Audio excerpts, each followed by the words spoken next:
सुन रहल छी कंचन रिकॉर्डिंग स्टूडियो से। गई ओठ लाली लाली DJ Mithu Raja Patsoni singer by Rajan प्रेमी। गोरे गोरे गाल छौ गे ओठ लाले लाल छौ चलै छही रोड पर गजब के चाल छौ।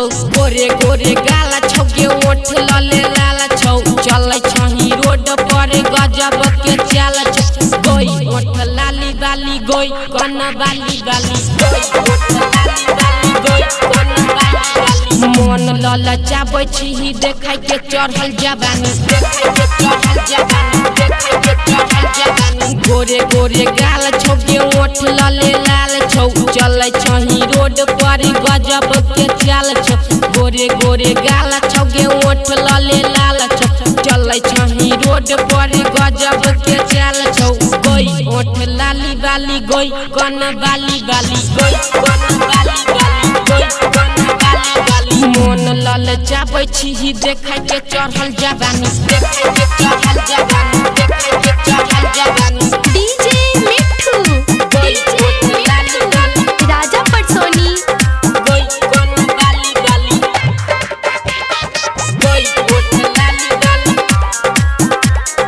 गोई कन बाली बाली। गोरे गोरे गाल छौ गे ओठ लाले लाल छौ चलै छही रोड पर गजब के चाल छौ। गोरे गोरे गाल छौ गे ओठ लाले लाल छौ चलै छही रोड पर गजब के चाल छौ।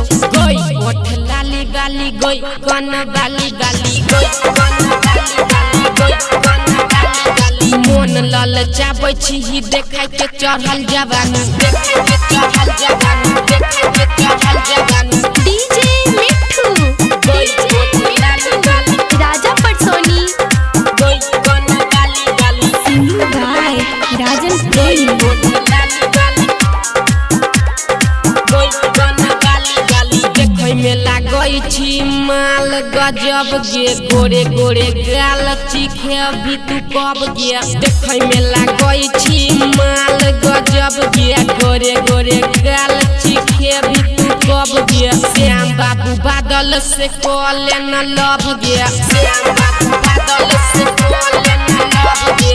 गायक राजन संगे हिलाइले कमर गे गायक राजन संगे हिलाइले कमर गे। गोई ओठ लाली बाली गोई कन बाली बाली गोई ओठ लाली बाली गोई कन बाली बाली मन ललचाबै छी देखै के चढ़ल जवानी देखै के चढ़ल जवानी।